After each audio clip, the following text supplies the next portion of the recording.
Hey everyone, it's the Diplomat coming to you from the USA, and we are on part 19 of the Chris Watts Discovery read-through, beginning here on Discovery page 360.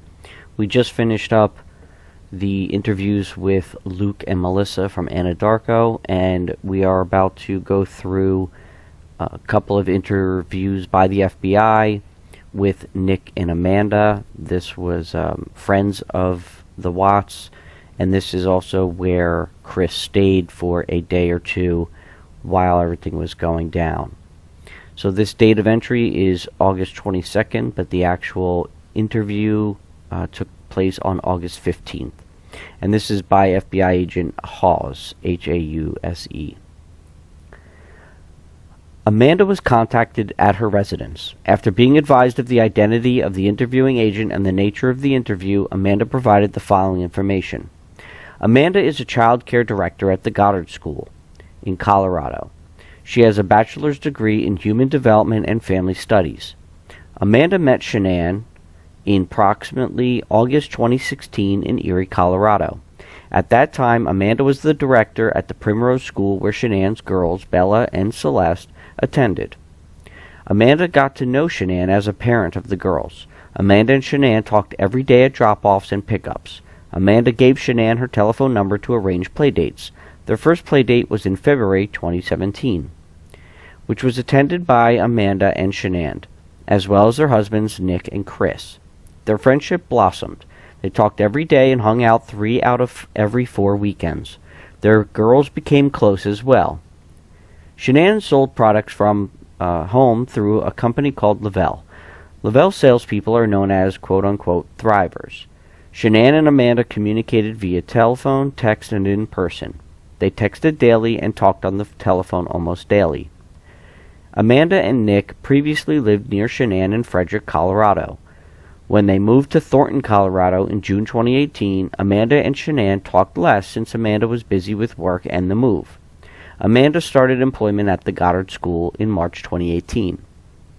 Amanda saw Shanann approximately once per month since moving to Thornton. Chris and Shanann came to the house, and the two families attended Movie in the Park night in Frederick in June.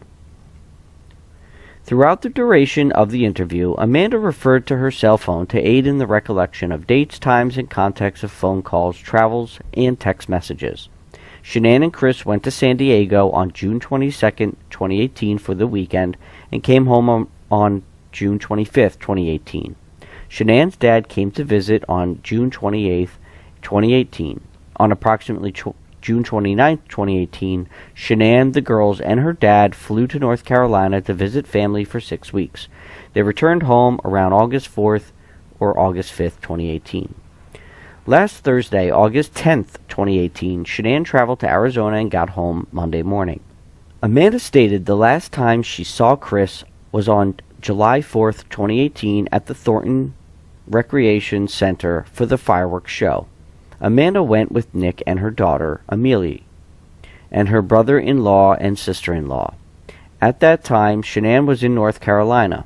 Amanda overheard Chris talking to Nick about Shanann trying to FaceTime Chris, but the service wasn't great. Chris was telling Nick he tries to hide if he's having any fun when Shanann's out of town because it upsets her. Chris further stated that if he doesn't answer his phone, like when he's in the shower or working out, Shanann gets upset. Amanda had a telephone conversation with Shanann just before Shanann and the girls left for North Carolina. Shanann told Amanda that she and Chris were very close, like their hands were all over each other. Amanda's brother recently passed away, and Shanann had been comforting her recently. On Thursday, August 9th, 2018, Amanda texted Shanann to see if she was available for a three-way call to discuss Lavelle business issues. Shanann responded by texting saying she was available, then stated, "Sorry for being so distant, a lot is going on personally," in quotes. Amanda asked if she was okay and if she wanted to talk. Shanann responded, in quotes, "Way too much to text." Amanda asked Shanann to call her. Amanda and Shanann began a phone conversation on August 9, 2018 at 7 a.m. Amanda stated the following about that conversation. The first week, Shanann and the girls were in North Carolina. She and Chris had a lot of phone sex at that time. Shanann also said there was an incident involving Chris's mother involving ice cream. All the grandkids were over at the house and the girls wanted ice cream. However, Celeste is allergic. One of the other children got ice cream with peanuts and Celeste asked for some. When Chris's mom said no, an argument between Shanann and Chris's mom ensued about Shanann coddling Celeste and about the treatment of her kids in general. Chris flew to North Carolina to join the family during the last week there. Chris was very distant. He didn't run to her and kiss her at the airport when they picked him up. Chris was not interested in taking pictures together, which was very unusual. At certain times, Chris didn't want to hug her and told her he didn't want to. Chris was not communicating and Shanann felt lost.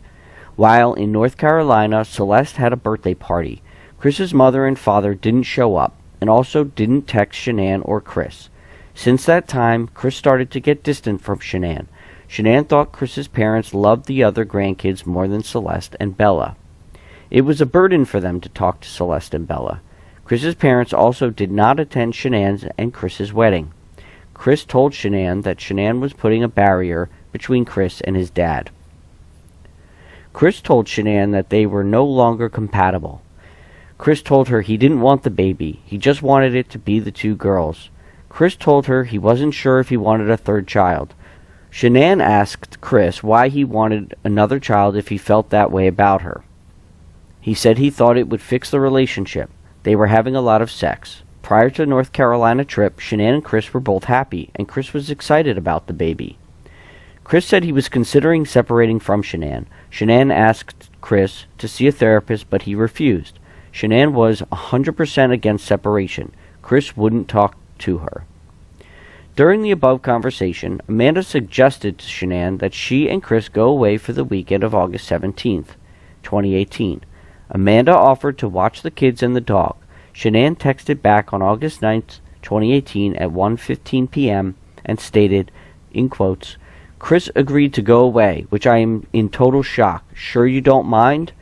Friday or Saturday, what day works for you?" End quotes. Amanda was at work, so she didn't respond. Shanann texted again at 6:18 p.m. in quotes. "If we left Friday, what time could you be here? After 6 o'clock?" End quote. Amanda said yes, and Shanann agreed. Amanda stated that was the last text she received from Shanann. Amanda traveled to Kentucky for her brother's funeral. When she arrived there, she texted Shanann on Friday, August 10th, 2018, at 8 p.m. Amanda asked Shanann if she had found out the sex of the baby. There was no response from Shanann, which was unusual. Amanda sent a message via Facebook Messenger to mutual friend Cassandra and told her she hadn't heard from Shanann. Amanda and Cassandra talked. On Monday, August 13, 2018, Amanda and Nick arrived back in Colorado from Kentucky at approximately 2:30 p.m. Amanda had a few messages from friends of Shanann. They were asking if Amanda heard from Shanann. Amanda texted Shanann at 2:57 p.m.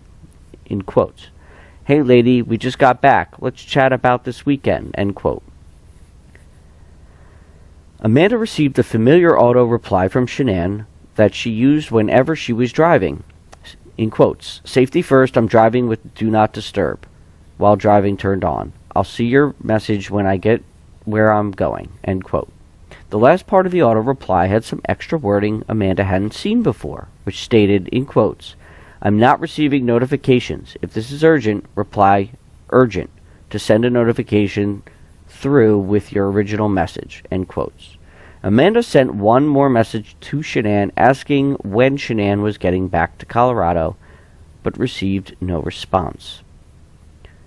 Cassandra called Amanda at 4:09 p.m. on August 13, 2018. They talked about Shanann being missing and shared thoughts. At 4:17 p.m. on August 13, 2018, Nicole called Amanda. Nicole is also a Lavelle Thriver. Nicole was upset about Shanann disappearing. Nicole talked to police. Nicole told Amanda that Shanann's purse, car, phone, and the girls' medications were all at the house. Nicole was aware of the neighbor's security camera which showed Chris backing up his truck and heading to work. Nicole said Chris had stuff in his garage for work.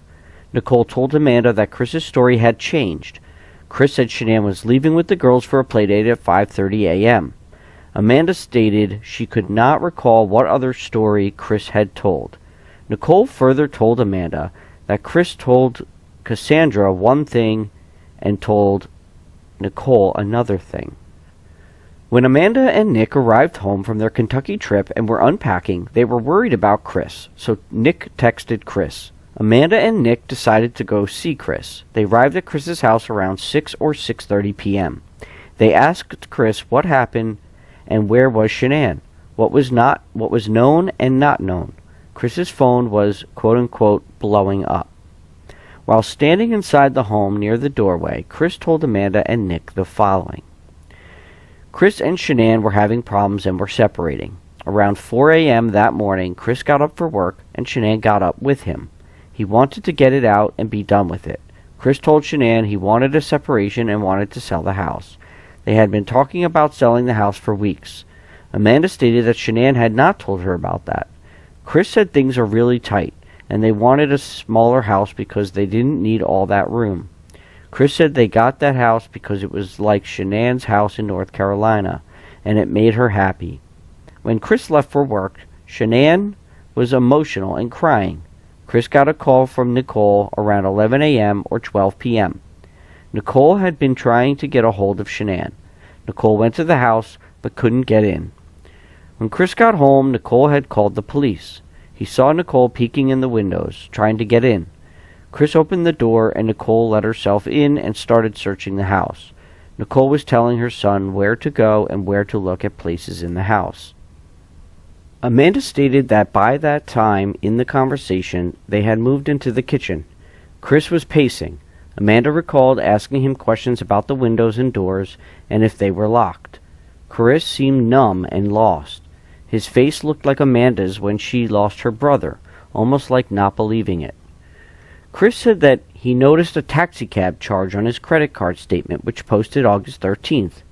Amanda asked Nicole whom Shanann traveled to Arizona with, if she and Shanann took a taxi ride. Nicole told Amanda she and Shanann took one Lyft ride. Chris mentioned that it was too quiet in the house. He just wanted to hug and hold them, wanted them all to come back. Chris stated, "It's empty here. I need my family back," in quotes. Chris talked about how bizarre it was that Shanann didn't have her phone with her. Chris, Amanda, and Nick talked about going door to door to ask the neighbors questions, but they found out the police were doing that. Amanda and Nick were trying to call people for any information. Chris said he had called the hospitals in the area. Amanda and Nick stayed at Chris's house until approximately 8 p.m. They offered to have Chris stay the night at their home. Chris said he wanted to stay at his house in case they came back, and he wanted to clean up the kids' toys. Chris said, in quotes, "I want to clean up for them when they come home," in quotes. Amanda got the impression that Chris thought Shanann left just because she was angry. The next day, August 14, 2018, Amanda and Nick were with Chris most of the day. They arrived at Chris's house around 9 a.m. and stayed until approximately 4 p.m. There was a lot of silence during the day. They talked about the news crews. Some K-9s walked through the house, and police were all around. Amanda was spending time on Facebook providing updates. Chris mentioned that his dad was coming to town. Shanann's mother called Chris and was disrespectful to him. Amanda and Nick invited Chris to spend the night at their house, and Chris accepted.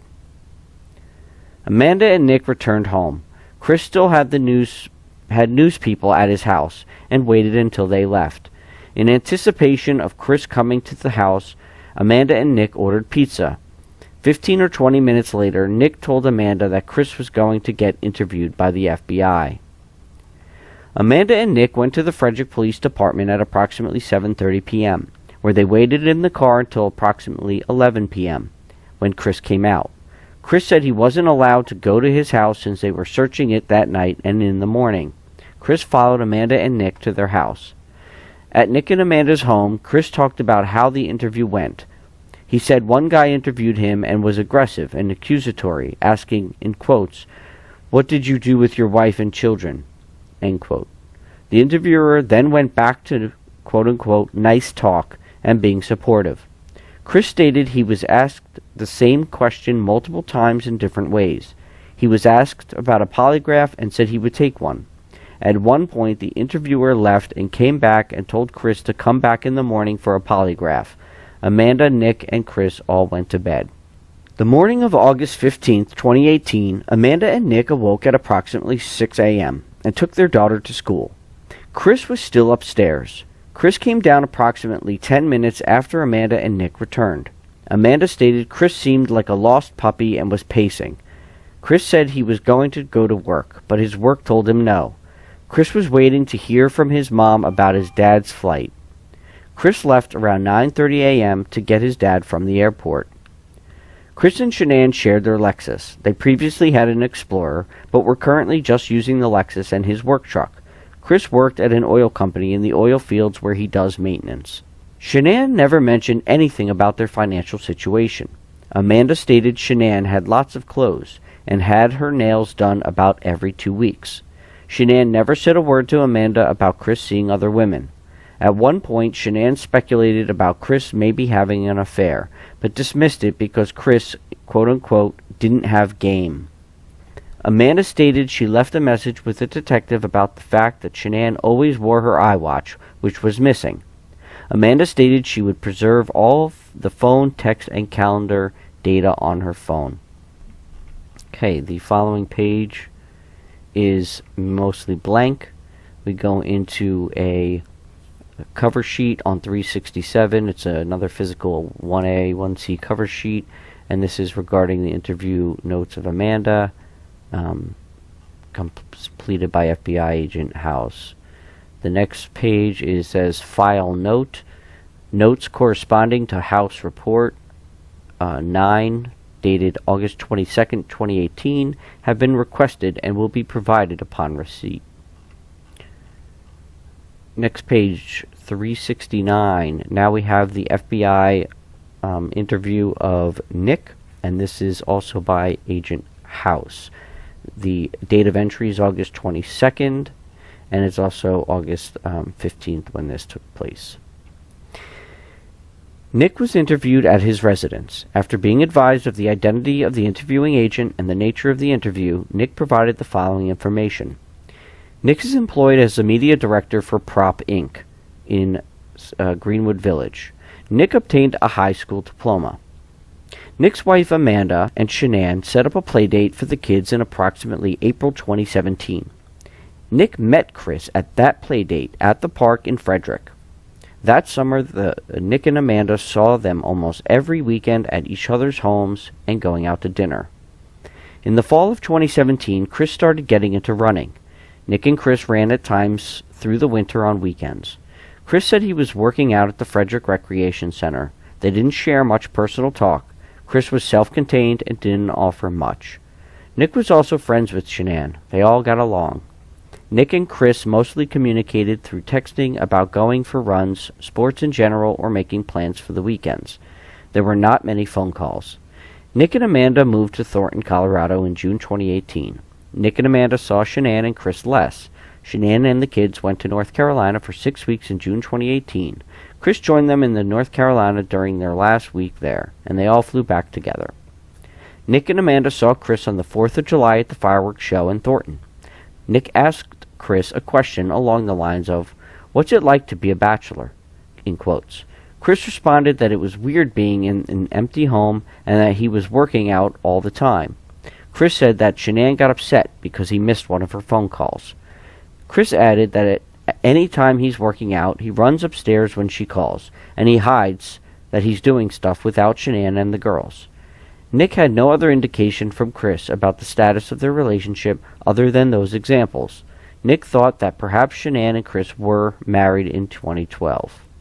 Nick stated that he and Chris didn't see each other much and didn't talk much. However, they both signed up for a running race in September 2018. Chris sent Nick a text message photograph of his race shirt and bib number.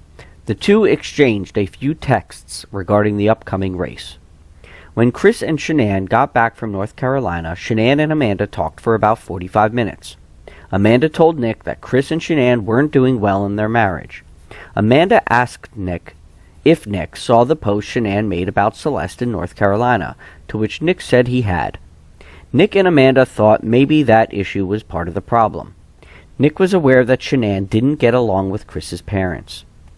Nick received a text from Amanda while he was at work. Amanda told him that Shanann wanted them to watch the kids while Shanann and Chris went away for the weekend of August 17, 2018. Nick said okay. Nick and Amanda got back from their Kentucky trip on Monday, August 13th around 3 or 4 p.m. Nick texted Chris to see if Chris wanted to do some more runs before the September run. Nick provided the following texts from his cell phone. Monday, 4:07 p.m. Hey man, we just got back into town. When can you run? Chris responded, Not sure, man. I can't find Shanann or the kids. Haven't heard from them all day. Cops are here. I will keep you posted. Nick, Whoa, what? That is crazy, man. Is there anything I can do? Chris, I don't know, man. It's very odd right now. Nick, we can head up there. Bring you some food? We are here for you. Nick and Amanda went to Chris's house and rang the bell. Chris answered the door. In describing Chris's appearance, Nick stated, in quotes, "It wasn't Chris," end quote. Nick stated that Chris appeared different, overwhelmed, like, in quotes, "What is going on?" end quote. At that point, the cops were gone. Nick, Amanda, and Chris stood inside by the front door. Nick and Amanda were asking Chris questions about what happened, but Nick could not remember exactly what they asked. Chris told Nick and Amanda the following. Shanann and Chris were having marital issues. In parentheses, Nick stated that Amanda spoke up and said that Shanann had told her about the marital issues. That morning when Chris woke up for work, he told Shanann that he wanted to separate. Chris told her before he went to work because he wanted to tell her in person rather than by text or phone. Chris left for work. Nick stated that Chris did not comment on how Shanann was doing when he left. When Chris was at work, Nicole began texting him that she couldn't get a hold of Shanann, and that Nicole was at their house. Chris headed for home. On the way, he called the girls' school. He was told they hadn't checked in. Chris told the school to keep the girls on the wait list. When Chris got home, the cops were there and did a walk-around. The cops came back with a warrant for a more in-depth search. The cops offered Chris a chance to walk around and search with them, but he said he'd wait outside. Nick, Amanda, and Chris continued talking at the kitchen table. Chris continued. Chris said the cops took Shanann's cell phone. The neighbors showed the cops the security footage of him loading up his truck and leaving that morning. But the footage showed nothing after that. The video doorbell didn't show anything. Chris saw a credit card charge for a taxicab, but didn't know anything else about it. Chris didn't know what to think or do. Nick stated that while the three of them were brainstorming about what they could be doing, Chris stated, in quotes, "Do I walk out into the field to look for someone?" End quote. Nick stated that Chris made no comments about the fact that Shanann was gone, but all her stuff was still there. When Amanda mentioned Shanann's items that were still in the house, Chris confirmed those items as being her phone, purse, wallet, wedding ring, car seats, and the kids' medicine. Based on all those items being left behind, Chris indicated that he thought Shanann just left. Nick stated that Chris was in the process of calling and texting Shanann's friends. Amanda said she heard about a potential Amber Alert. Chris said he had been contacting emergency rooms before Nick and Amanda arrived. Nick stated that Chris seemed like he was just trying to process everything. He put his head down a lot. He didn't know what to do. Chris told Nick he didn't want to talk to the news media because they might pry and turn his words around. Chris knew how it would look and he would be, quote-unquote, public enemy number one. Nick stated, quote-unquote, he was worried about that. Amanda invited Chris to stay at their house. Chris said he wouldn't that night, but he would the next night.